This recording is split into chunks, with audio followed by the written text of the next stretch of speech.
childbirth, during which the body tissues, mainly the pelvic organs, revert back to pre-pregnant state, both anatomically and physiologically. Okay, so you all know there are so many physiological changes that happens in pregnancy.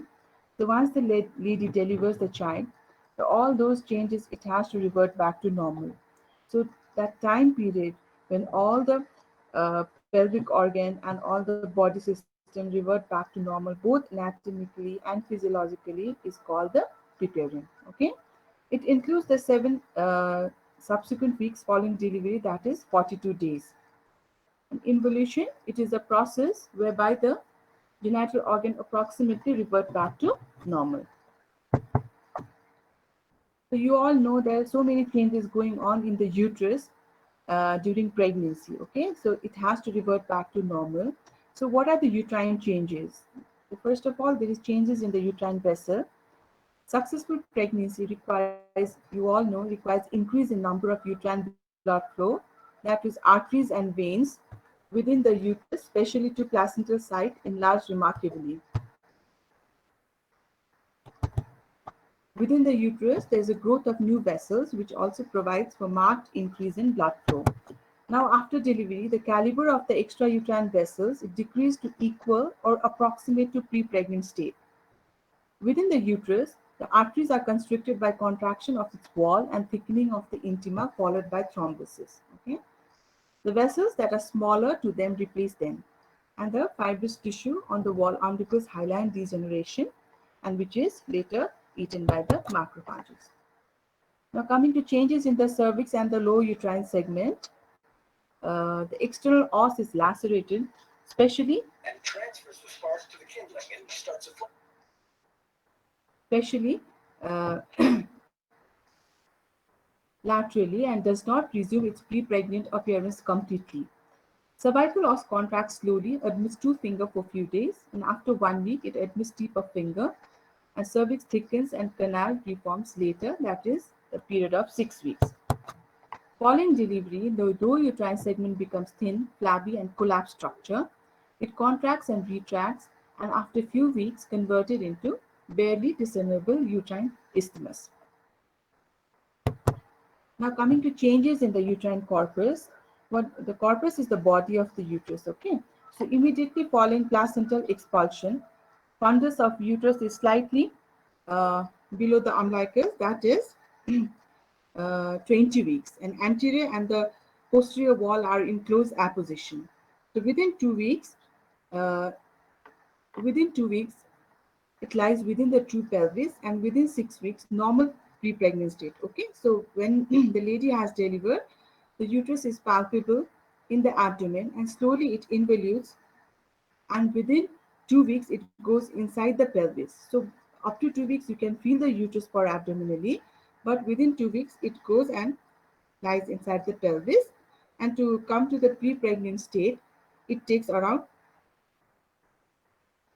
6 weeks. Okay, and there is hypertrophy and hyperplasia of muscle fibers during pregnancy. So during puerperium, number of muscle fibers they do not decrease, but substantial reduction in size of muscle fibers occurs. Changes in the endometrium. The separation of the placenta and membranes involves the spongy layer, and the deciduum basalis remains in the uterus and has irregular and ragged appearance. This differentiates into two layers. The superficial layer it becomes necrotic and slough out as lochia, and the basal layer near the myometrium is intact, and it is the source of new endometrium. The endometrial regeneration is rapid except at placental site. The entire endometrium is restored by third week, but at the placental site, it takes about 6 weeks. Okay, so you are able to understand, you know? Other pelvic organs. What happens is, while we will talk about the vagina. Vagina takes around 4 to 8 weeks to involute. Vaginal mucosa is delicate for first few weeks, and submucous venous plexus congestion persists.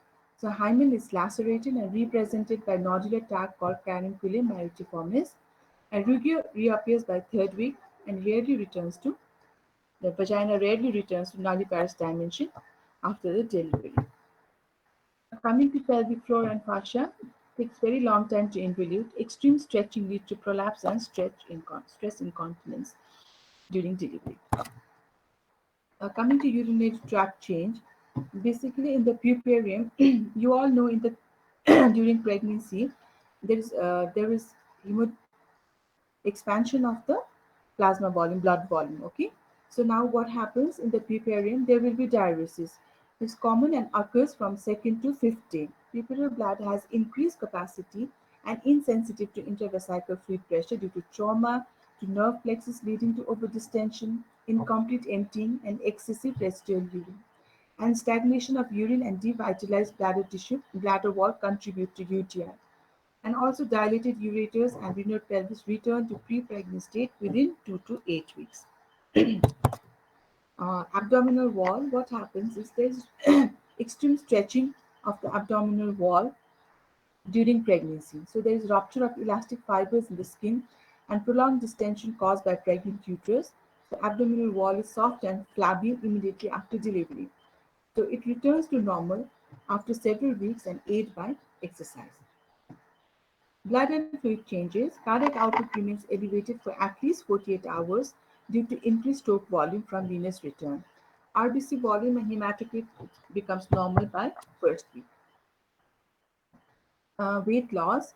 Normally during pregnancy, the weight gain is around average is 11 to 12 kgs. Okay, so following delivery, loss of weight is there.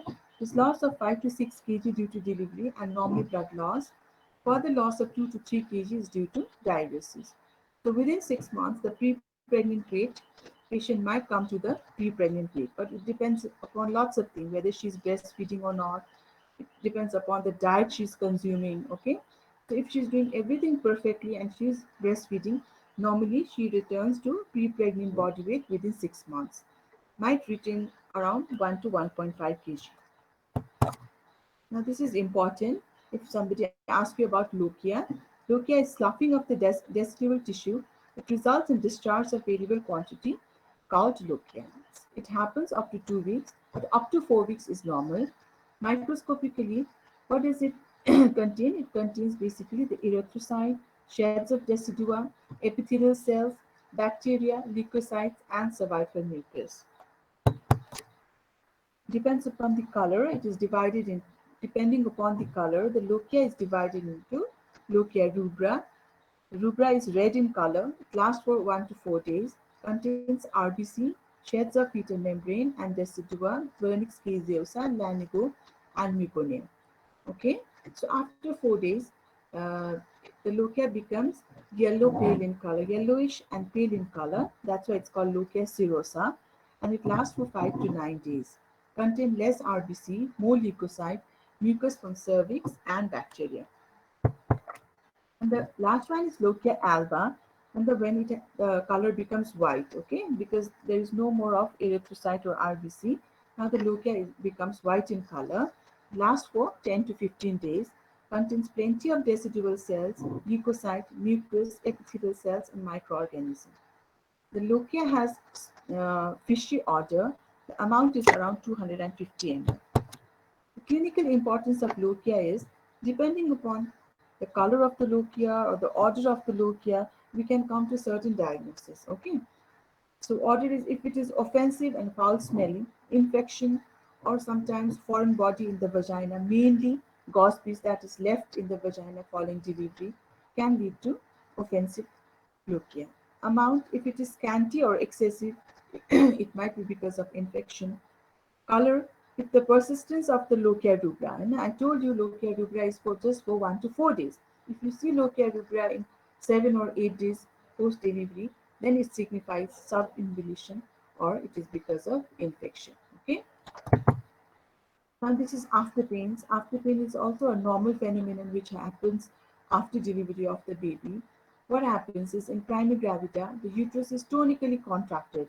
The uterus is contracted tonically after delivery. But in multipara, what happens is uterus often contracts vigorously at interval. Okay, this uterus, if you breastfeed, the uterus contracts vigorously, and this contraction of the uterus postpartum gives rise to pain, and which is referred to as after pain. Okay, but this is not pathological condition. This is just a physiological condition.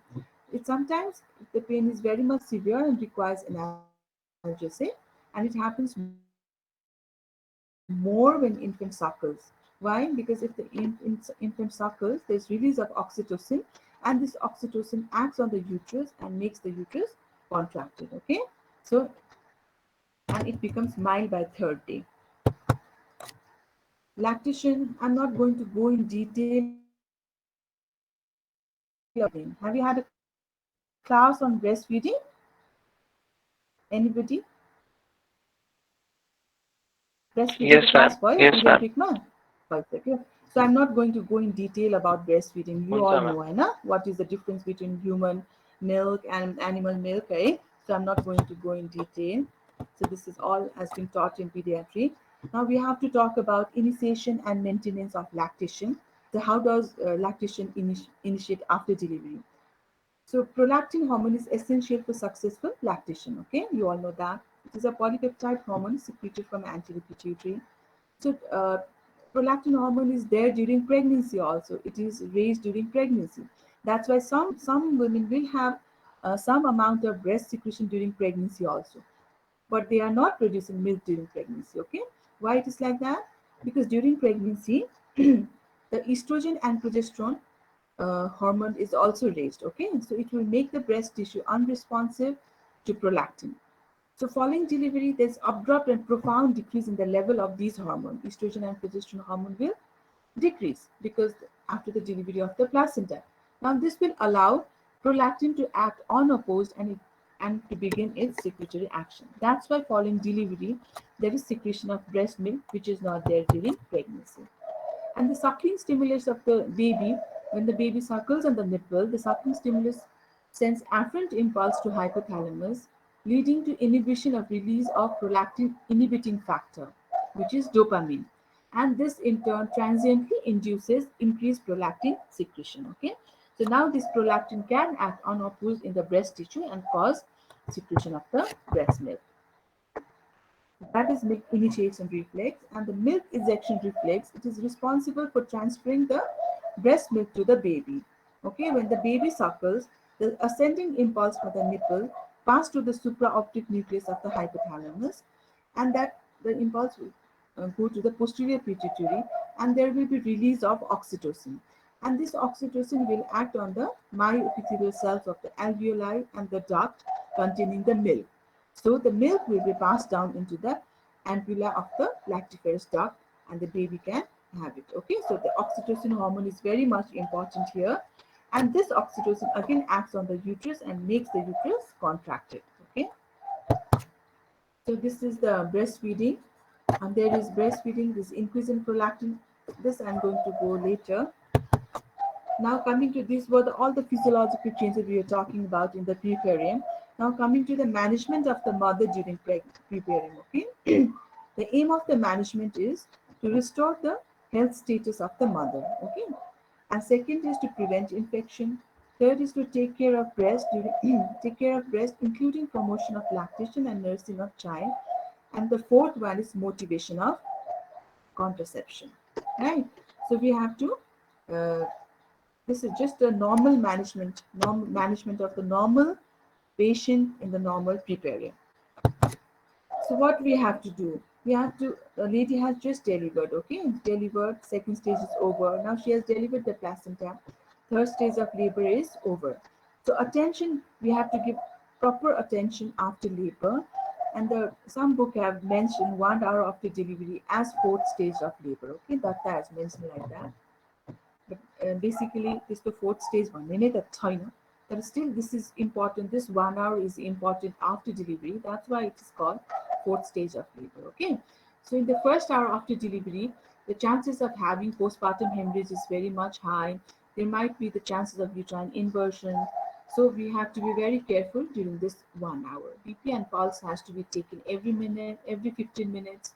Amount of vaginal bleeding has to be noted, and fundus has to be palpated to ensure if it is well contracted or not. Okay. If the fundus is found to be relaxed, then we have to massage through the abdominal wall to make it contracted. So this is important. This 1 hour is important, and we have to really see the patient nicely during this time. Now, Now, after 1 hour, that she can be shifted to her bed in the ward, and after a few hours of rest, ambulation has to be started. Okay, in the preparium, ambulation is very important because if she keeps on lying down in the bed and she doesn't walk around, what happens? The most dreaded complication of preparium, that is deep vein thrombosis, can happen. Okay, so that's why she has to walk around. And what are the advantages of ambulation? Is one is simply provides a sense of well-being. Okay, if she walks around, then she feels well. Bladder complication and constipation is less. It helps in drainage of lochia. And the most important one, though it is rare, but the most important one is reduces the frequency of venous thrombosis and pulmonary thromboembolism. Okay, this is one of the main cause. Pulmonary thromboembolism is one of the main cause of maternal mortality in the West and even in our parts of world. So for at least the first ambulation, attendant should be present. It's not like that you just go and tell the patient, okay, you get up from the bed and walk around. It's not that, okay? For the first one or two ambulation, attendant should be there because she might have postural hypertension, she might have pain, or sometimes they might faint and fall down. So that's why attendant should be there. Now coming to care of vulva, because after we have delivered, there might be some form of laceration or some form of perineal tear would be there, or we have given the episiotomy and we have repaired that. So we have to tell the patient to take care of her vulva. Patient is instructed to cleanse the vulva from anterior to posterior direction. Okay, this is very important. Why not from posterior to anterior? Can somebody answer? Somebody? नाम त आएन मलाई अब कसलाई सोध्नु किन पोस्टिरबाट एन्टिरी आउनुहुन्न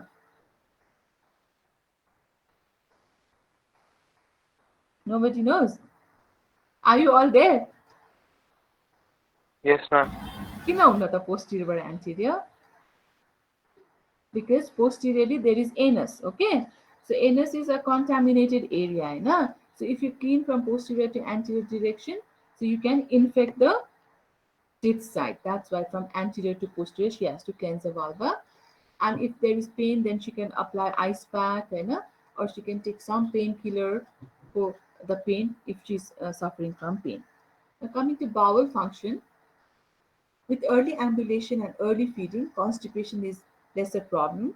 And we can tell the patient to have normal diet after delivery. She can take high roughage diet and fluid, which is preferable, but she can take anything. But this is after normal delivery. Okay, if she has cesarean section, then she has to follow the proper guideline because in the first post-operative day we allow liquid, and in second we allow soft diet, and only from third post-operative day, she can take normal diet. But after normal delivery, she can take normal diet immediately. Care of bladder. This is important because during delivery, what has happened? The bladder is there between the head and the symphysis pubis. Okay, so during delivery, the head has pressed the bladder against the symphysis pubis. So sometimes bladder may become unresponsive, but this is important. Patients should be encouraged to pass urine within 4 hours of delivery and thereafter every 4 to 6 hours because urinary retention and bladder over distension is common problem of puparium. If urinary retention is there, always exclude vulval or vaginal hematoma or forgotten gossamies. Why this retention of urine, I told you, bladder becomes unresponsive. The nerve endings are temporarily damaged. So the sensation is less. And also, we have given lots of IV fluids during labor. We have given oxytocin, which has antidiuretic effect. The withdrawal of these leads to rapid bladder filling, and bladder sensation is also decreased. So sometimes that can lead to retention of urine. I told you again the diet, normal diet, it has to be extra calories, fat, and protein. The amount of calorie which is required extra during preparing is 550 kilocalories during lactation. Okay.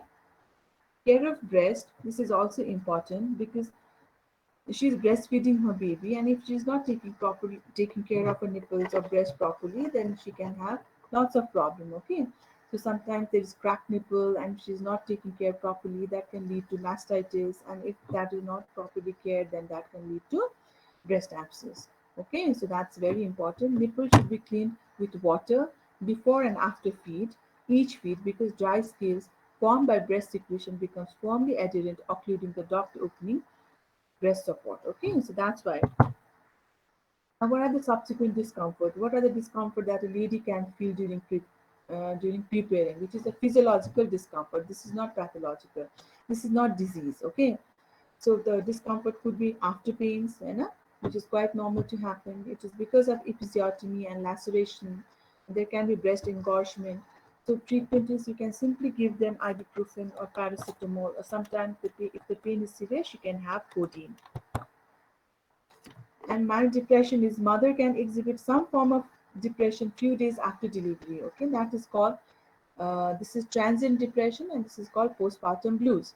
Sometimes she feels very low and she's crying. Okay, uh, that is quite okay, but it should be transient and it should go within 2 to 3 days. If she's having this for a very long time, then that is pathological, and that's why uh,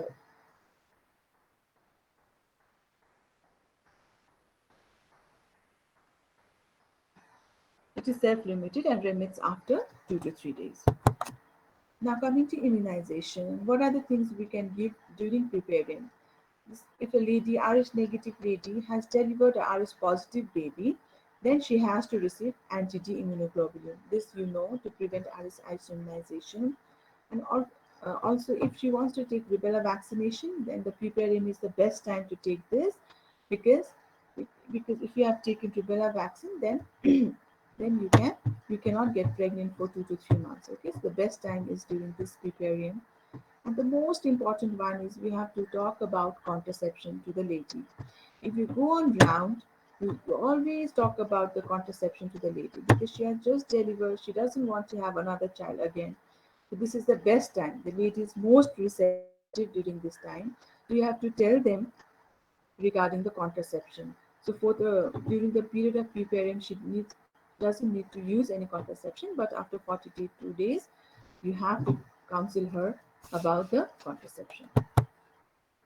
Because that the slide was there. No, I was telling you about that slide. Because why contraception is important is a lady might not be having uh, menses after delivery. Okay, having not having menses and not having ovulation are two different things. Because even if the lady is not having menstruation, she might ovulate. Okay, so if she's not using any contraception and staying with her husband, then she can get pregnant even without menses. So this is very important, and you have to tell the lady, even if you don't have the menses, you can get pregnant. So she has to use contraception. Okay, so this is very important.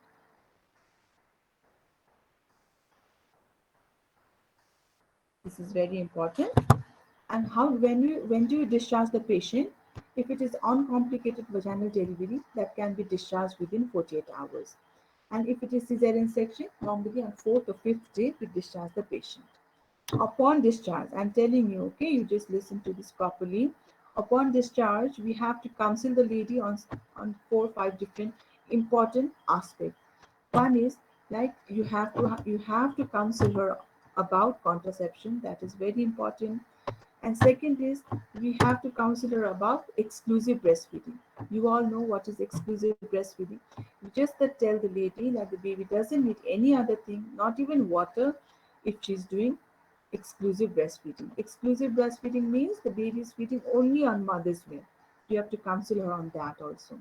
And you have to tell her that she has to take supplementary iron and calcium for 6 weeks postpartum. Okay? And also, you have to tell her about postnatal exercises and always tell her about the physiological changes that can happen during pregnancy. That is, she might be having lochia, for, she might be having some PV discharge for 2 weeks. Otherwise, she'll keep come running back to you. Okay, so you have to tell her about diuresis and about exclusive lactation, and also explain about danger signs of preparing. If she suffers from fever or excessive vaginal bleeding, false smelling vaginal discharge, leg pain, swelling and tenderness, or shortness of breath, chest pain, she has to report back to hospital immediately, because these are all danger signs. In the next class, I'm going to talk about abnormal preparium. What are the complications that can happen during preparium? So, depending upon that, you have to explain all the danger signs. Okay, if she has this problem, then she has to come back to hospital immediately, because sepsis and cardiomyopathy, thromboembolism that happens in pregnancy are the causes of natural mortality. Patient can die because of that. So, explain properly all the danger signs and explain about infant care and immunization. Okay, you have to tell about the immunization of the baby to the mother. If you counsel the mother, she'll never forget. She will immunize the baby. And to come for postnatal checkup at 6 weeks postpartum, because at the end of the preparatory she has to come for postnatal checkup. But always explain to them, if she has some problem, if she has all those danger signs, then she has to come back to hospital immediately. Okay.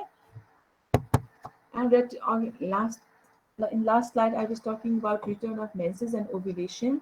In lactating mother, the first period can occur as early as second month and as late as 18 months. Okay, if the mother is breastfeeding, because of prolactin hormone, you know, the period can come as early as second month and as late as 18 months. But ovulation can return as early as 10 weeks. In non-lactating mother, menses return within 6 to 8 weeks and ovulation as early as 4 weeks. Okay, so having menses and having ovulation are two different things. So if the even if the patient is not having menses and if she's ovulating, then she can get pregnant. So this is very important, because so many ladies, they come in preparing, they are conceived in lactation amenorrhea, so they come with pregnancy during that time. Okay, so you have to explain to the mother, like even if she's not having menses, she can get pregnant. So that's why she has to use contraception. Okay, so that's all in today's class. This is a normal preparing class. You might not be getting a question on that, but definitely you get a case. You can get a long case or short case during that time. So this is important. Okay. Yes, ma'am. बुझ्यो है अब एकदम boring चाहिँ Ma'am, class त होइन हजुर भन के अरे हजुरले मेन्सेस हुँदैन भन्नुभयो भने अँ मेन्सेस नहुनु भनेर त युटेरस फेभरेबल नहुनु होइन it's इम्प्लान्टेसनको not लागि that. No, it's not that. Okay, uterus unfavorable होइन कि if she's ovulating, she might get हजुर pregnant. Okay, so uterus is receptive. Right? Nature there's nothing like unreceptive. Right? The menses नभए पनि she can conceive. There's so many ladies coming to OPD, conceiving in lactational amenorrhea. Because if she's doing breastfeeding, there is amenorrhea, and if she's not using any contraception, she might conceive because she's ovulating at that time.